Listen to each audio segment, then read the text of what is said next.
clouds parted over the Isles of Boreas. It was time to choose. The rebellion was in trouble. Ravens were scouting for the secret rebel base. They needed a game-changer. Pieces of the Sky Ripper had surfaced. Reynardo knew that using it could go catastrophically wrong, but he was sure he could figure out how to use it safely. Also, a temple had risen out of empty desert.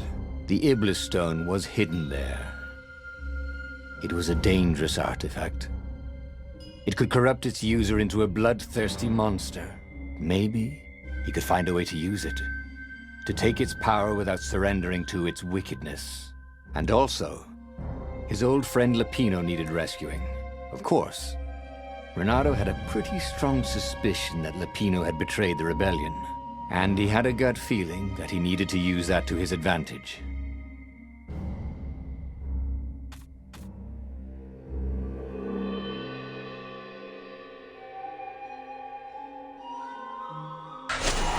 The island was windswept desert. No one went there except ostriches and ostrich hunters. The Iblis stone. It would whisper promises in his ear, offer him power for blood. But this time, Reynardo was sure he could master it. And so, Reynardo went ostrich hunting.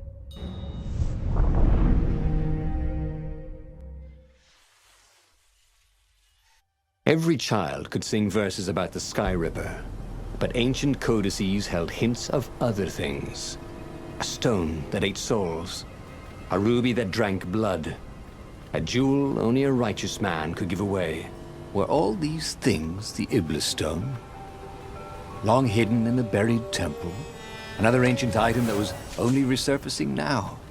Drawn up from the deeps by the Emperor's horrific rituals?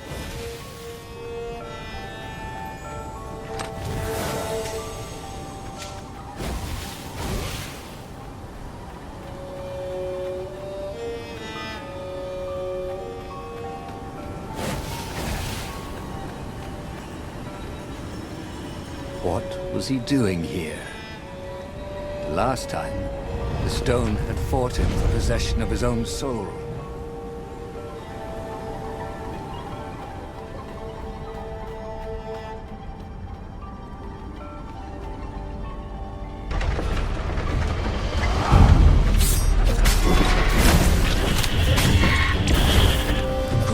He felt back for little, but these islands are short on flashbacks.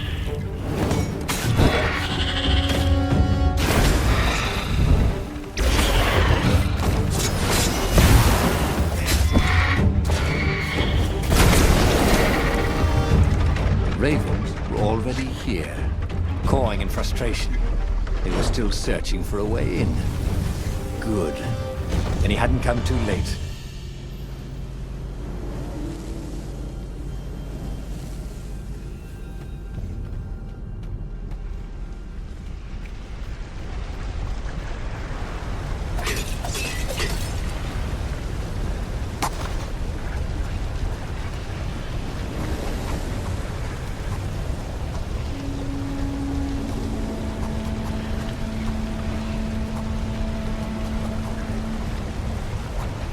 He was more and more extraordinary.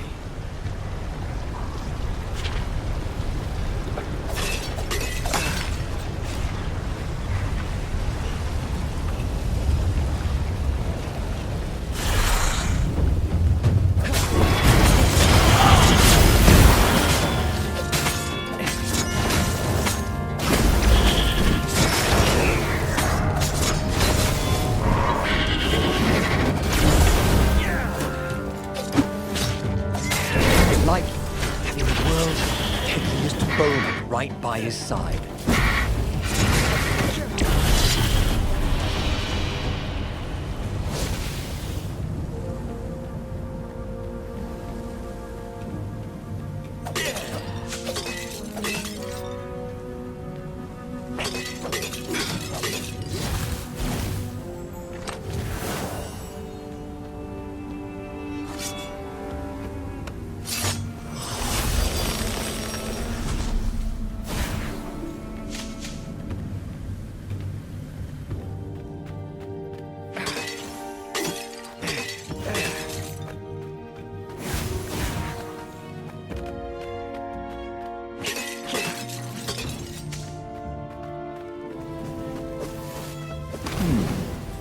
a road less traveled. This could be fun. If it wasn't fatal, that is.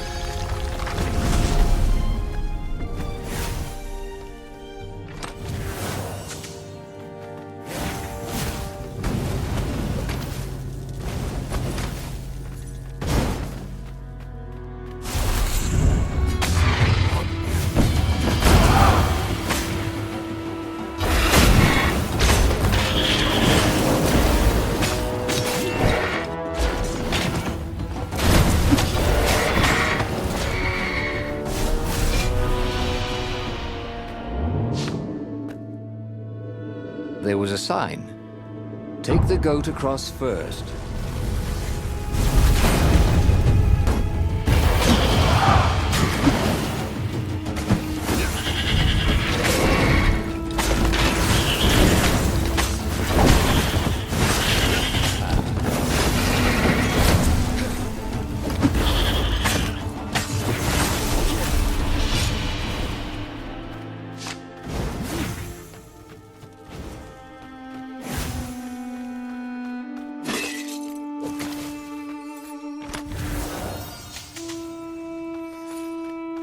There had to be some way to use the Iblis stone.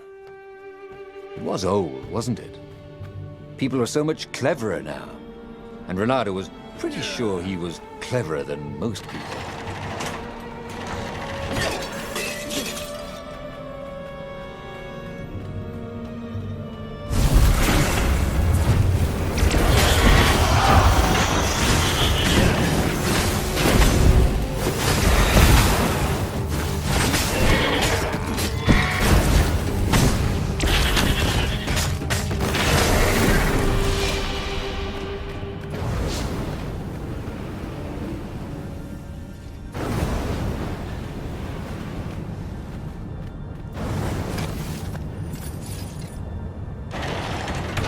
The Ravens, at least, could not get past this point.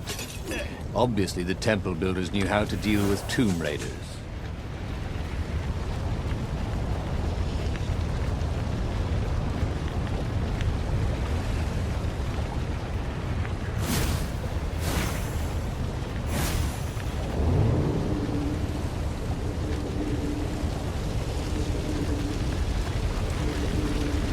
Reynardo hated cannon traps.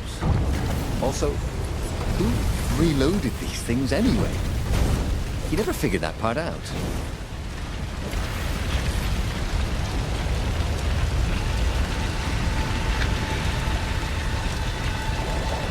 It was a stone of the purest blackness.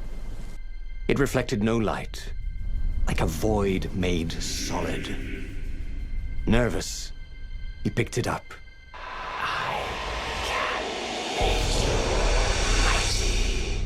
Who said that? It was the stone. Eager. Thirsty. Kill the Emperor's daughter.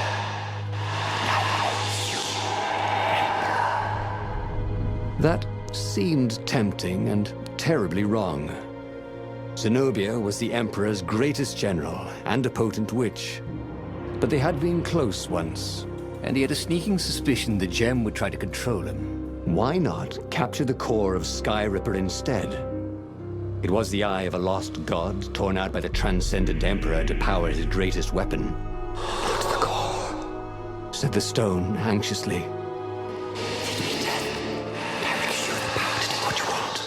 But even though Reynardo knew how evil the gem was, he had a clever plan for dealing with it.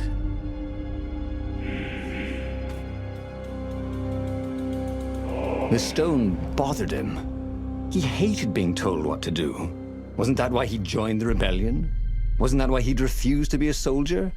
He'd agreed to come on board only if he could freelance. The stone felt a bit clingy, and he had a feeling it did not have his best interests at heart. The sage Calaveras had told him where to find the Sky Ripper, a weapon capable of challenging the gods. Even without its armature, the core would still possess great power. He would go there.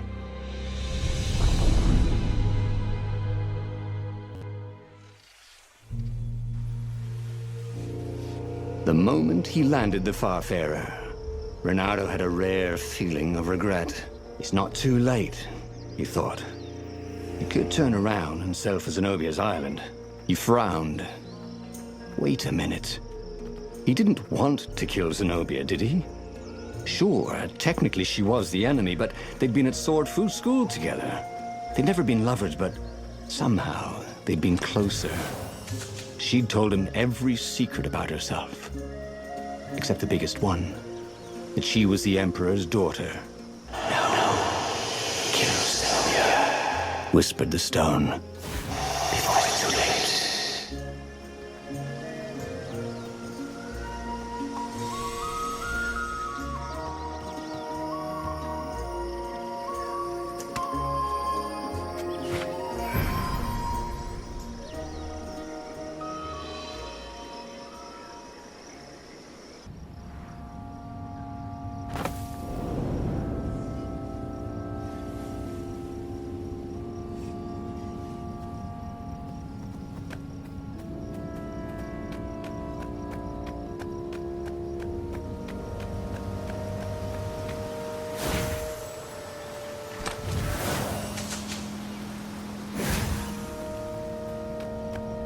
There was something sour in the air.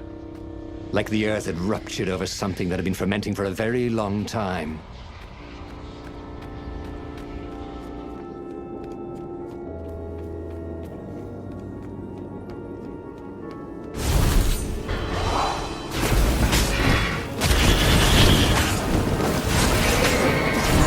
Reynardo hoped the other end of this portal wasn't suspended over the abyss.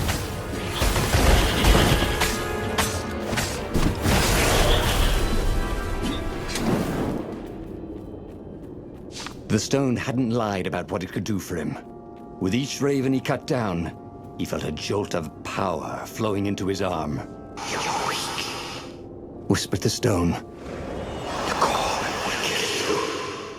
"Are you afraid of it?" "No, don't be ridiculous," it chuckled. But it's unstable. It will poison you if someone just carry it, and if you try to use it, it will explode catastrophically. Reynardo did not trust rocks that talked in his head. He went onwards.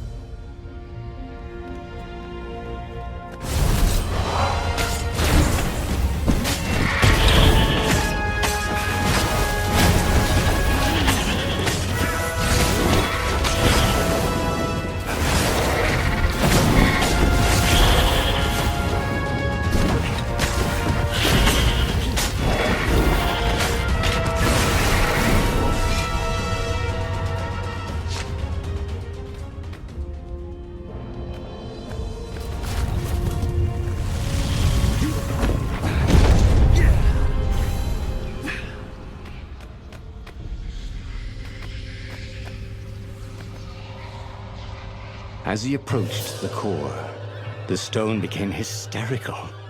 "No! It's too much power!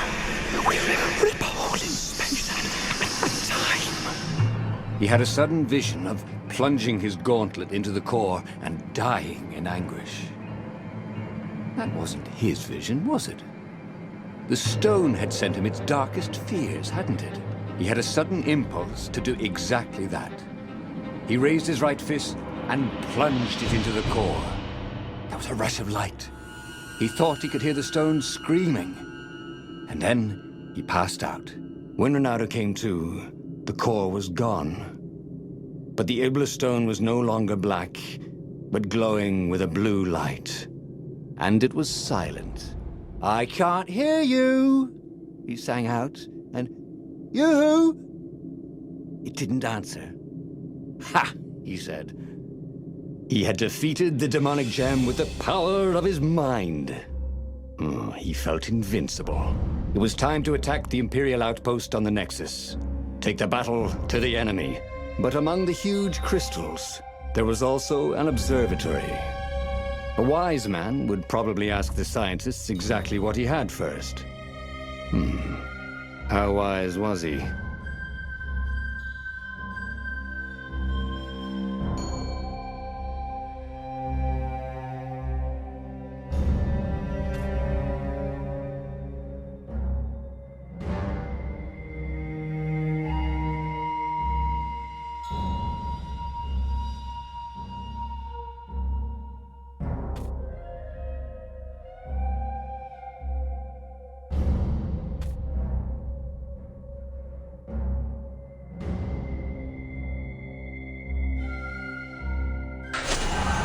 As the Farfarer sailed towards the Nexus, Reynardo wondered if the core had been created to silence the stone, or even to feed its hunger. Honestly, he didn't care. He felt terrific, and he appreciated the quiet inside his head.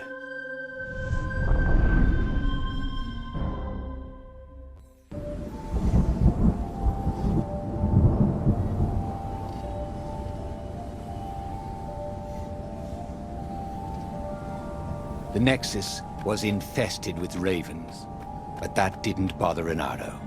With each death, the converted Iblis stone in his gauntlets glowed brighter, and he felt stronger. Wow. He was getting a bit bloodthirsty, wasn't he? Well, he wasn't worried. He was a warrior. They're supposed to be bloodthirsty.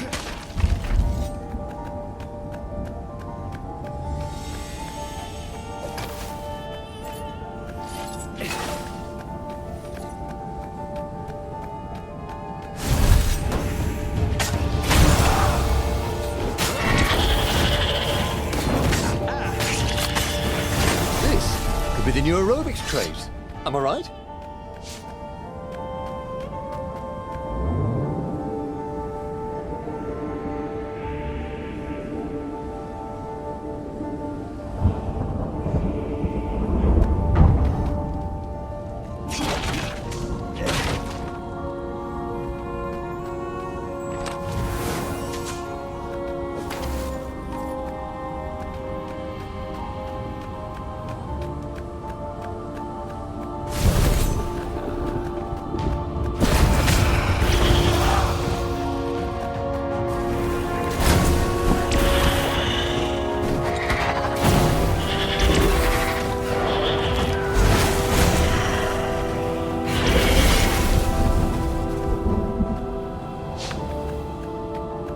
The core, absorbed in the stone, was doing its job perfectly.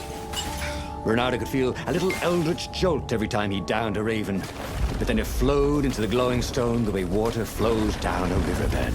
It all felt perfectly natural, as if all his life, this was what he had been meant to do.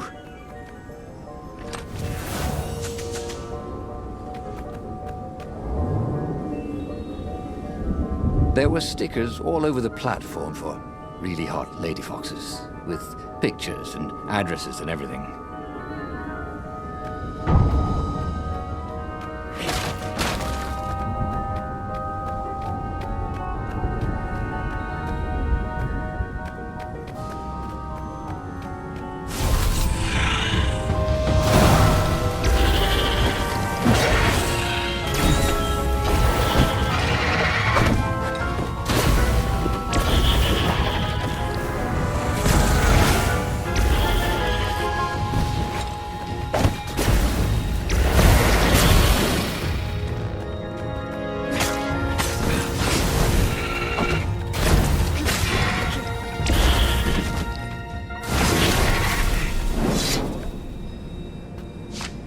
Reynardo tore through the last remaining guards at the outpost like hot coffee through snow. There was a far speaker toad here. He called the council speaker. He knew she would be thrilled. And she was. She wanted him to come back to base. They had plans to discuss and a medal to give him. A large, golden medal. Great, said Reynardo. Let's talk about who else I can kill. Then the far speaker croaked again. Hello, Reynardo, he said. If you get sick of slaughtering second-rate birds in the Nexus, I'm waiting for you in the mountains. Zenobia. She missed him. She loved him. Once she saw how awesome he'd become, maybe she'd join him. They'd kiss and... Well, if she did refuse for some reason, he was no match for him now.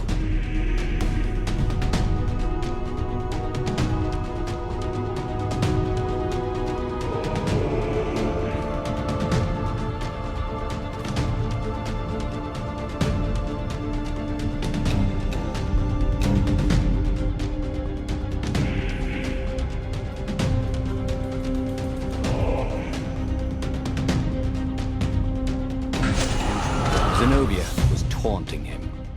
No doubt she hoped to lure him into a trap.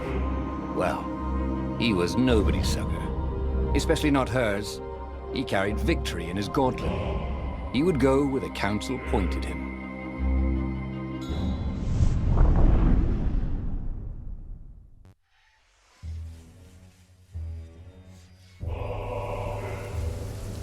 As he set foot on the island, Reynardo felt energized, like when he was hunting or dancing. Then he smelt it, the stench of ravens. It was a good thing he was here too, before they tripped over the secret base. He was really saving the council toad's bacon, so to speak.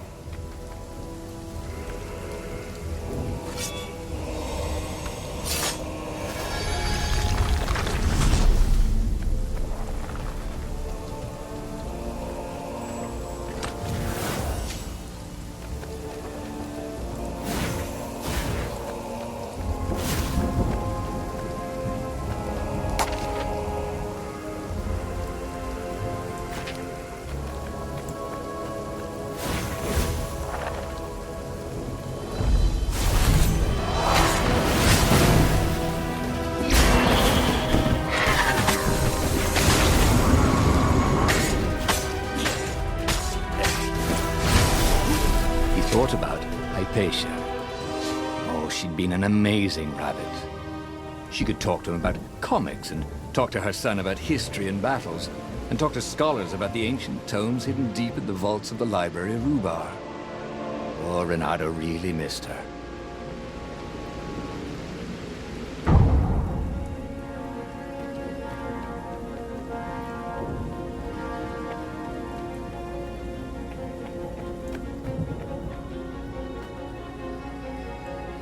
She's the one about the Raven one, talking to her son. You don't write, you don't call. Get it? Call? I just made that up.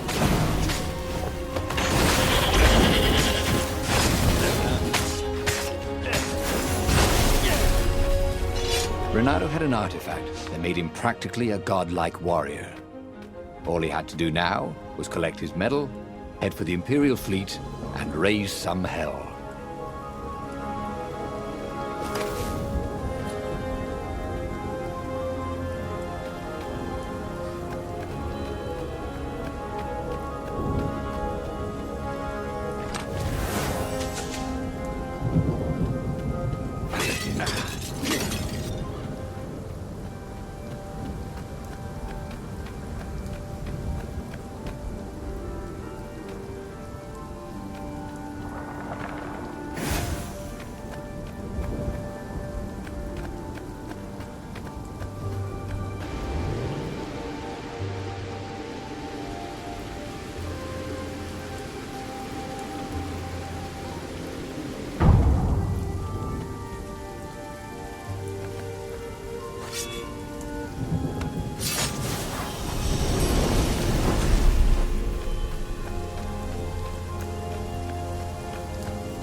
If he ever had a castle, he was going to hide his stuff better.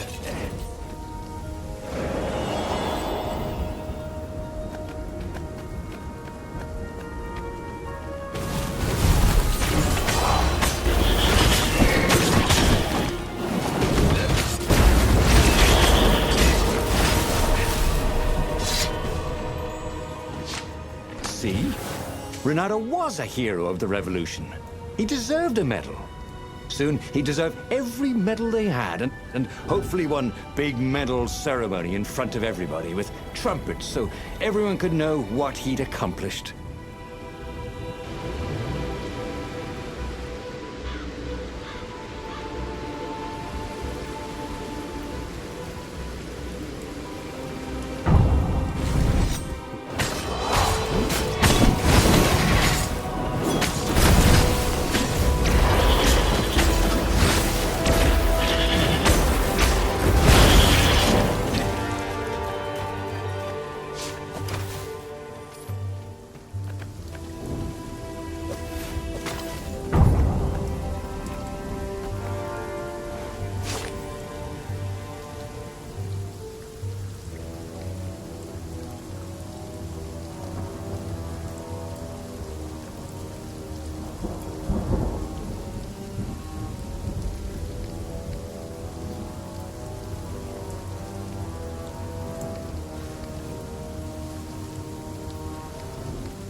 Say goodnight, Gracie, said Reynardo, wondering who Gracie was.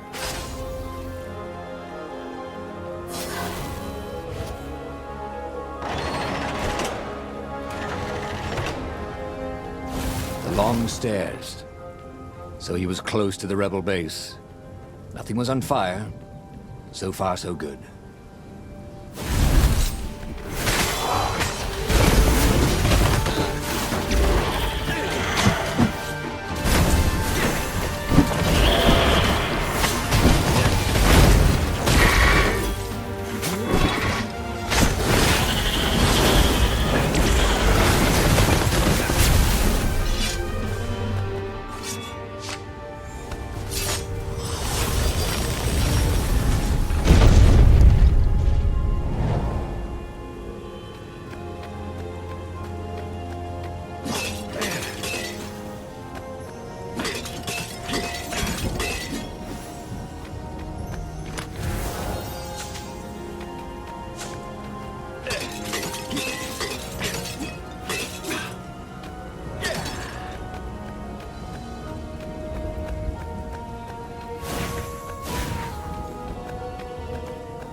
Inside the rebel base, Reynardo was invited to the council speaker's private chambers.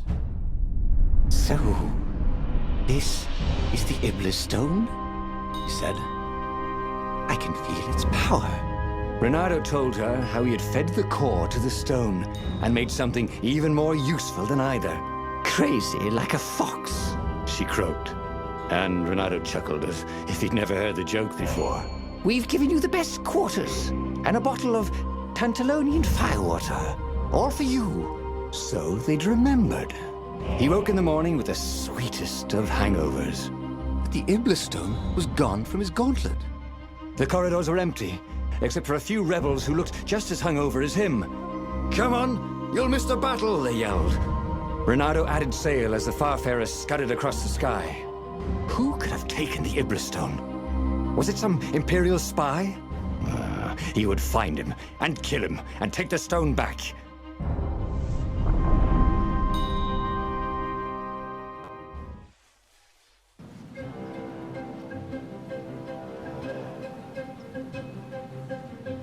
Reynardo had a bad taste in his mouth. He was killing ravens, but it wasn't fun. It felt like a chore. Oh, Reynardo hated chores. As a fox kid, he'd gone hungry rather than clean his room. He still didn't clean his room, he just moved house every few years. Who had the Iblis stone anyway? Up ahead, he could hear screaming and croaking and cawing. But who was winning?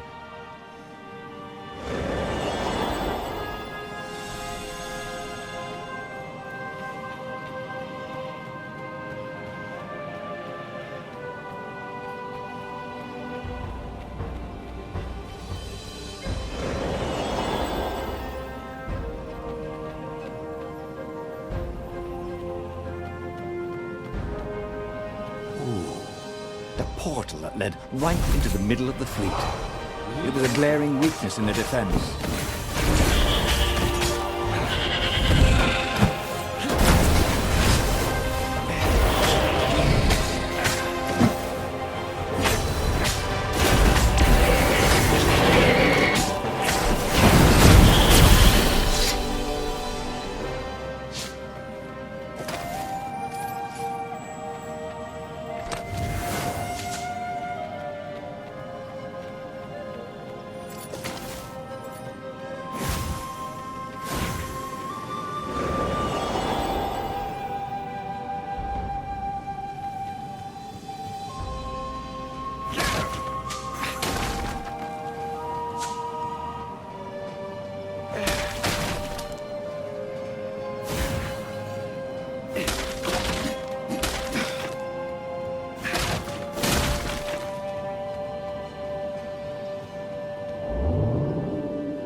he ran forward, Reynardo noticed that some ravens were starting to ignore him, just running away. Who were they running from? Some hero of the revolution? If some other so-called hero of the revolution had the stone and tried to take his victory and his medals, Reynardo was gonna be seriously pissed off. He was the hero, not some other bozo.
Finally, Reynardo came to the Emperor's ship.